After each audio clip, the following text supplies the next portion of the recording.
estamos en comunicación con nuestro primer entrevistado del día, el diputado nacional del Frente de Izquierda, Cristian Castillo. ¿Qué tal, diputado? Acá Mayra García y Gonzalo del Monte lo saludan. Hola, ¿qué tal? Mayra, Gonzalo, ¿cómo están? Muy buenos días. Gracias por atendernos. Consultarte por lo poco que queda de sesiones extraordinarias y la previsión del llamado a extraordinarias. El gobierno presentó este proyecto de derogar las PASO. ¿Ustedes coinciden? No, a ver, el proyecto es liquidar el sistema electoral tal cual lo conocemos, va mucho más allá de las PASO, porque establece requisitos para la existencia de partidos nacionales que prácticamente dejarán la existencia de 2 o 3 partidos con la capacidad de presentar candidatos a presidente, el resto solo distritales y además un financiamiento a cargo de las grandes empresas, o sea, dejar un sistema de 2 o 3 partidos reemplazando el sistema de pluralidad de partidos actual y además todos empleados del poder económico. A eso apunta la reforma electoral de Milei y por eso es muy grave. Nosotros la estamos denunciando desde la izquierda y creo que nadie que se diga mínimamente democrático puede apoyar estos proyectos que ha presentado el gobierno, ¿no? Todavía no está convocado si va a hacerlo en sesiones extraordinarias, pero creo que el rechazo tiene que ser categórico. Sí, ¿pensás que a veces en los años electorales está la costumbre de no innovar con materia electoral? En este caso, si no se debate en extraordinaria, ya el año que viene es un momento para tratarlo. ¿Vos coincidís con eso de que no debería ser ese mismo año, más allá de este rechazo al proyecto en sí?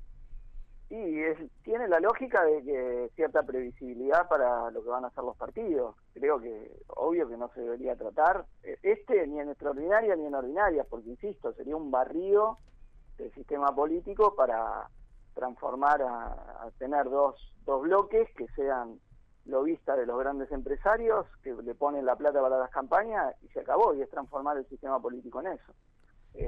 Así que me parece que tiene que ser un rechazo, como te decía, contundente. Yo he leído algunos editoriales que dicen que el peronismo estaría negociando, etcétera. Bueno, si los que se dicen oposición van a jugar tan abiertamente para Milei, no sé, tiene que haber, yo creo, un pronunciamiento muy claro de toda la opinión pública rechazando este esquema de lo que está proponiendo el gobierno, ¿no? Donde, insisto, lo de las PASO es un detalle dentro de la totalidad de lo que plantea de modificaciones, que incluso, digo, para tener dimensión, o sea, a una alianza que se presente actualmente, cuando pasa el piso del 2%, mantiene la legalidad. Ahora te harían repartir entre todos los partidos de la alianza. O sea, todos los partidos más chicos que van aliados al peronismo, en Unión por la Patria, por ejemplo, los barrerían también. O a los partidos aliados de Milei. O sea, es un intento, insisto, de dejar todo alrededor de solo 2 partidos, ¿no? Sí, y ahí cómo sería me parece profundamente antidemocrático, porque los electores entonces estarían en una suerte de balotaje permanente. Claro. Si el balotaje actualmente es algo que te lleva a votar, no por lo que vos pensás, sino por el menos malo, ahora te transformaría en eso ya lisa y llanamente en cómo funcionaría el sistema político. Esto que decías de que los barrería, ¿cómo sería? ¿Que los excluye por en qué casos? No tendrían los porcentajes dentro de la alianza en la que son parte para sostener la legalidad partidaria. Claro. Porque ahora todos los partidos de una alianza, vos suponete, 4 partidos forman una alianza, superan el piso para mantener la legalidad, la alianza, y se mantiene. Ahora no, te lo harían proporcional por cada partido de la alianza. Entonces sería prácticamente imposible llegar a los números que te ponen ahí. Insisto, salvo para 1 o 2, a lo sumo 3 partidos. Entonces es muy totalmente antidemocrático, porque te llevarían a una suerte de eso, de balotaje permanente entre lo que tenés que elegir y no los partidos que te representen por su programa, sus ideas, etcétera, o al menos a una gran parte del electorado. Diputado Gonzalo del Monte lo saluda. ¿Qué tal, Gonzalo? ¿Cómo estás? Esta semana la oposición va a intentar otra vez obtener el quórum y tratar ficha limpia. Ustedes no bajaron al recinto la semana pasada, me imagino que esta tampoco. ¿Podría desarrollar su postura al respecto? Mira, el tema es que después de Brasil nadie puede ser ingenuo con leyes de este tipo. Me refiero a Brasil porque una ley como la que quieren votar fue la utilizada para marginar a Lula del proceso electoral cuando le daba primero en las encuestas y luego en el proceso que llevó a Bolsonaro. Y lo corrieron con una causa judicial armada por el juez Moro, que después el mismo juez que lo corrió a Lula del proceso electoral terminó de ministro de Justicia de Bolsonaro. Luego esa causa se señaló que fue irregular y después del tiempo de prisión de Lula y del gobierno de Bolsonaro, bueno, vuelve Lula a presentarse y gana la presidencia. Entonces, después de eso, sabemos que las leyes, que este tipo de leyes, que pueden ser enunciadas con la mejor de las buenas intenciones, son utilizadas por ciertos sectores de entramados judiciales, políticos, mediáticos, para correr a candidatos que no les gustan. Y eso nosotros no estamos para nada de acuerdo. O sea, darle un atributo adicional al Poder Judicial, a sectores, digamos, del Poder Judicial, para, si no les gusta un candidato, correrlo. ¿Qué es lo que pasó en Brasil? Entonces, no es que yo tengo un prurito que se me ocurre que puede ser, ya pasó. Entonces, para nosotros eso ya fue un proceso electoral digitado que favoreció al candidato de la ultraderecha. Y no nos parece correcto que tengan ese atributo, un atributo más para hacerlo en Argentina. Si algún candidato o candidata no le gusta, le meto una causa, tengo los jueces amigos y entonces le doy segunda, chau, lo corro del proceso electoral. Ese es nuestro argumento central, digamos, para no estar de acuerdo con este proyecto de ley que quieren discutir el día jueves. Es el caso de Cristina Kirchner. Para usted, podría ser el caso describiéndolo de Cristina como... Kirchner, así es. Sí, podría ser el caso de Cristina Kirchner o de otros después, o de otras y otros después. Es decir, lo que no puedo lograr, digamos, en el proceso electoral, lo consigo vía el proceso judicial, ¿no? Y por eso suma un poder de coacción, sobre todo en los sectores que tienen influencia en parte del Poder Judicial, que son los que te pueden digitar causas y de esa manera correr a algunos candidatos o candidatas del proceso político. Diputado, ¿no es una visión muy conspiranoica, digamos? No, explícame lo de Lula. O sea, con esta ley se lo corrió a Lula y lo hicieron de esa manera, es lo que pasó. Ahí estoy hablando de hechos, donde se cayó la causa porque se detectó que esa causa fue irregular, hecha para correrlo del proceso electoral. Y bueno, y lo corrieron. Entonces, esto mismo, dejar esa misma herramienta para que se utilice en nuestro país, no veo por qué hacerlo. Además, hay una peculiaridad, que este tipo de leyes son fomentadas de los Estados Unidos y sus embajadas en los distintos países. Vos ves, es un mismo formato que se trata de imponer en distintos países, menos en el de ellos, porque en Estados Unidos no te corre eso, ni se pone la ficha limpia a ellos, ni nada. Trump hubiese podido ser candidato a presidente y electo presidente aún estando en la cárcel. Y para ello no corre. Ahora, en el resto de los países, como ellos tienen cierta influencia sobre los poderes judiciales, sí te lo meten e inciden en eso. El caso de Brasil fue muy clásico, ¿no? Así que bueno, esa es nuestra razón para oponernos a este proyecto. ¿Qué pensás de lo que dijo Guillermo Franco este fin de semana, que deja abierta la puerta a que Milei pueda designar por decreto a los 2 jueces de la Corte que faltan? Una vuelta de tuerca más en el autoritarismo creciente de este gobierno, que lo hace a veto de NU y ahora otro tipo de decreto para designar jueces de la Corte.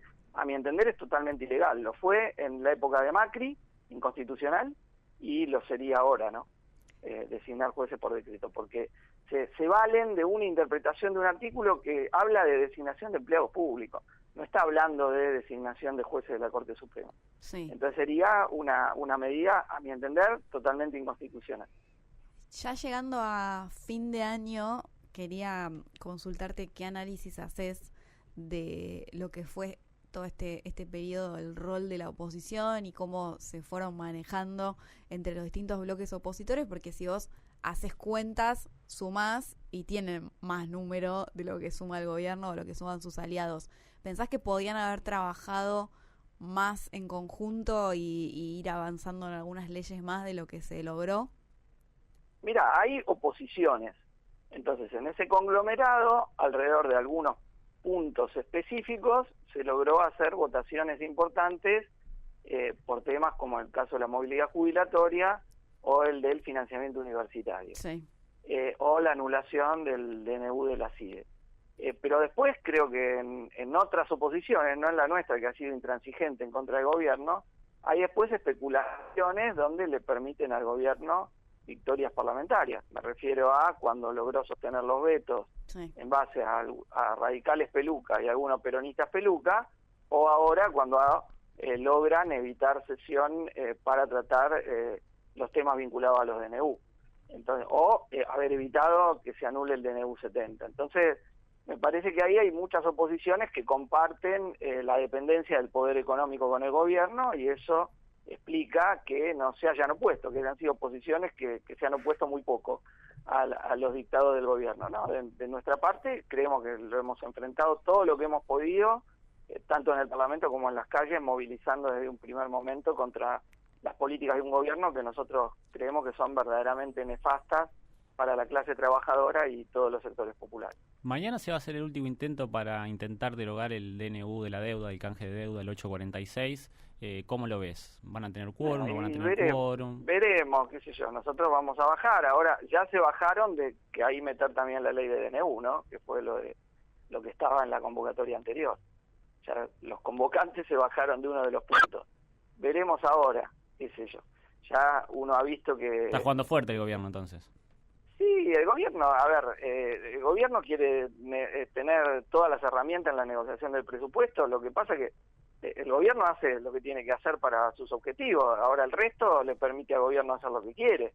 Cuando levantaron la sesión el otro día, le dejaron al gobierno las manos libres para después suspender que no haya dictamen de presupuesto y entonces decir o este presupuesto que yo quiero o nada y prorrogo. Bueno, en esa encerrona se pusieron los mismos que después se quejan. Esa es la realidad. El gobierno hace lo que los otros le permiten que haga, digo en el Parlamento, ¿no? Entonces, hay muchos que se quejan, pero son los que lo llevan al gobierno a estar en esa situación de fuerza. Sí. Ojalá esta vez haya quórum, y eso que es dejarle las manos libres a Caputo para que haga con el endeudamiento lo que quiere, y ya vimos que nos dejó una situación desastrosa cuando hizo esto mismo en el gobierno de Macri.